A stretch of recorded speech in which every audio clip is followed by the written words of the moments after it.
Qapıdan içəri girən hormonlar ferment adı verilən və hüceyrə içindəki işləri tənzimləyən xüsusi proteinlər tərəfindən ani olaraq nəzarət altına alınır.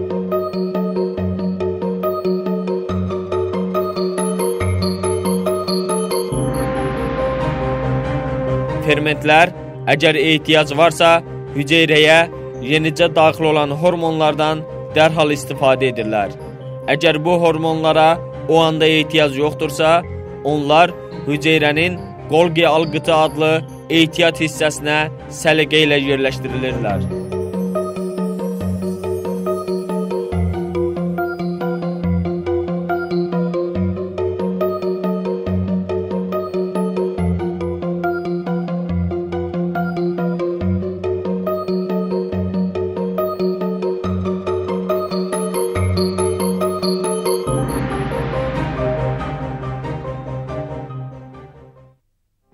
Bəzi molekullar, məsələn, şəkər molekullarını daşıyan insulin isə hüceyrə qapılarından keçə bilməyəcək qədər böyükdür. Hüceyrənin bu böyük molekullar üçün qurulmuş xüsusi bir sistemi vardır. Hüceyrə insulini ala bilmək üçün qabığından bayıra xüsusi bir bölmə uzadır. Çöldəki insulin bu bölmənin içinə girir və əlbəttə ki, bu zaman ciddi bir mühafizə nəzarəti həyata keçirilir.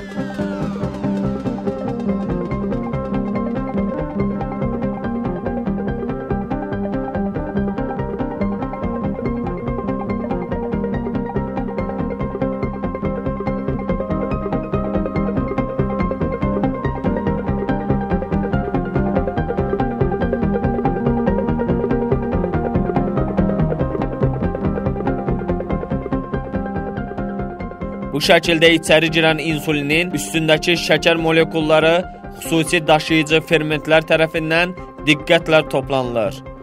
Fermentlər insulindən aldıqları şəkər molekullarını hüceyrənin enerji stansiyası olan mitoxondriya aparır.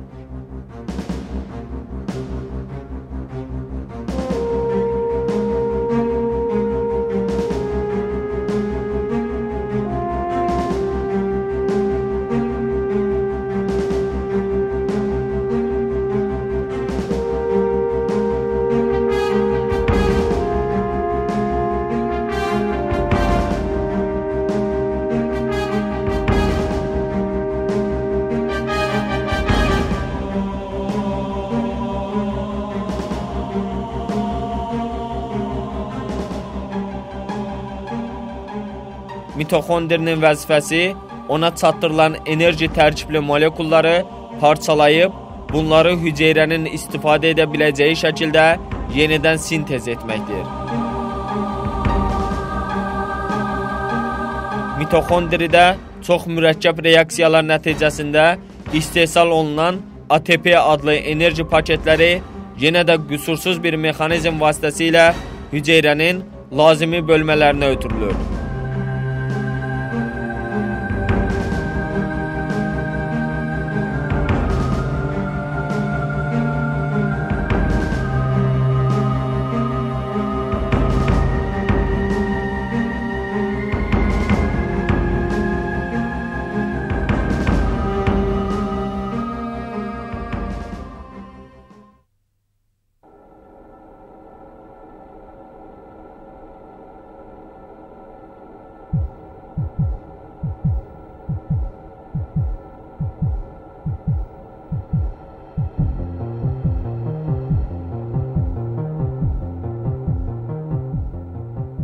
Hüceyrədəki bütün bu qarışıq sistemin beyni isə böyük bir məlumat mərkəzinə bənzəyən hüceyrə nüvəsidir.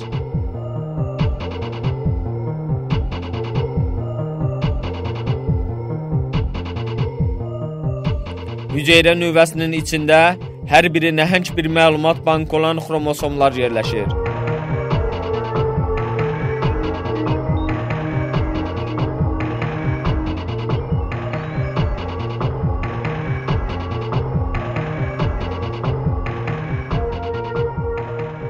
Xromosomlar iç-içə keçmiş DNT zəncirlərindən ibarətdir.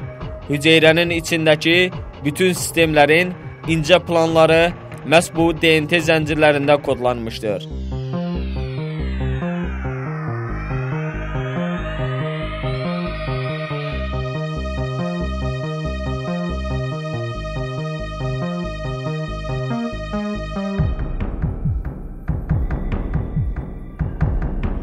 DNT zənciri 4 fərqli molekulun müəyyən bir sıra ilə düzülməsi ilə meydana gələn spiral şəkilli nərdivan formasındadır. Bu 4 fərqli molekul əslində 4 hərfli bir əlifbanı meydana gətirir.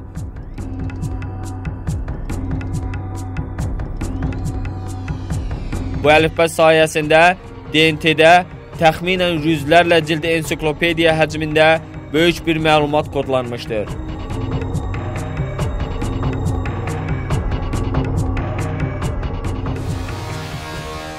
Bu kod sistemi hüceyrədə istifadə edilən minlərlə fərqli ferment və proteinin müfəssəl istehsal planını əhatə edir.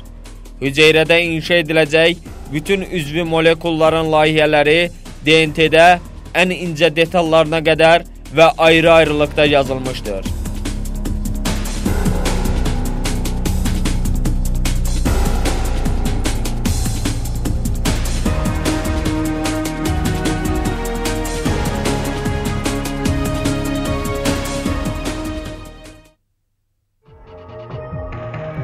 Üzvü bir molekulun, məsələn bir proteinin istehsalı xromosomlardakı DNT-nin içindən lazımi məlumatları daşıyan genin təyin edilməsi ilə başlayır.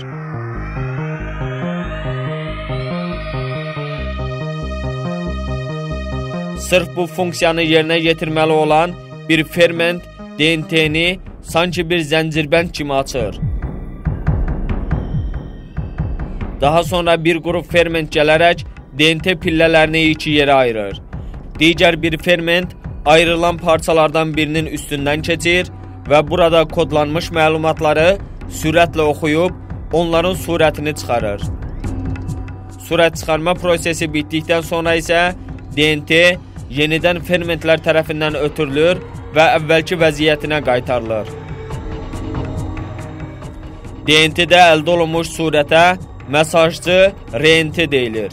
Mesajcı yaxud daşıyıcı RNT hüceyrə üçün lazım olan proteinin istehsal planını daşıyır.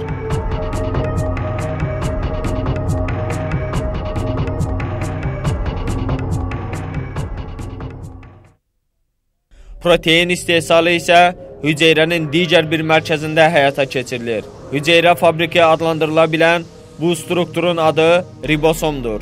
Ribosomda mükəmməl bir istehsal prosesi gedir. Mesajcı RNT ribosomun bir tərəfindən içəri girir və yavaş-yavaş irəliləyir. Bu vaxtı keçid RNT adlanan daşıyıcılar istehsal ediləcək protein üçün gərəkli olan parçaları, yəni amin turşularını qüsursuz şəkildə və düzgün ardıcıllıqla ribosoma daşıyırlar.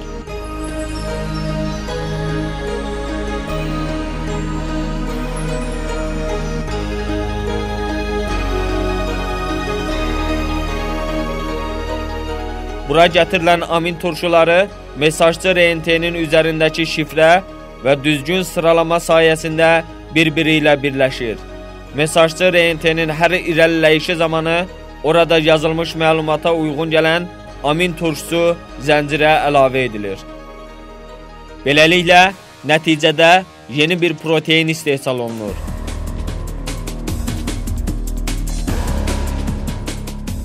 Əgər amin turşusu sıralamasında kiçik bir səhv baş verərsə, istehsal olunacaq protein heç bir işə yaramayacaq.